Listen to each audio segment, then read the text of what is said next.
नाज़रीन अस्सलाम वालेकुम, आदाब। मैं मरीम फ़ातिमा, तेलंगाना न्यूज़ टुडे में आप सभी का खैर मकदम है। आइए नज़र डालते हैं आज की अहम खबर पर एक नज़र।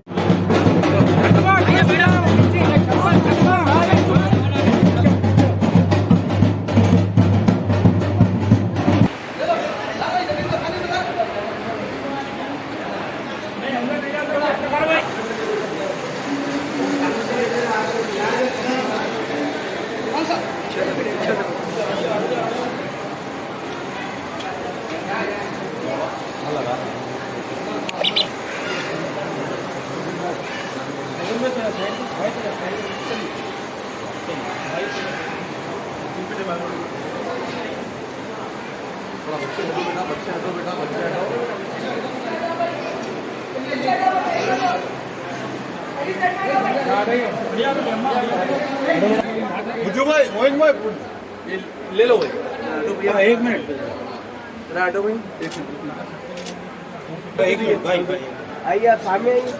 यहाँ आ जाओ सामने देखो क्या ऐसी करी गरम आप लोग पीछे दोनों आगे जितनी तमन्ना का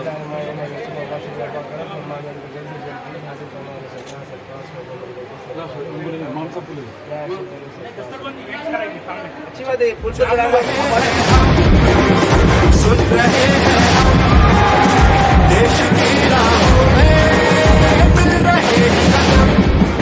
दीजिए नाज़रीन, मरीम फ़ातिमा को इजाज़त। मिलते हैं अगली खबर के साथ। तब तक के लिए हमारे चैनल को लाइक, शेयर और सब्सक्राइब करना ना भूलें। अल्लाह हाफिज़।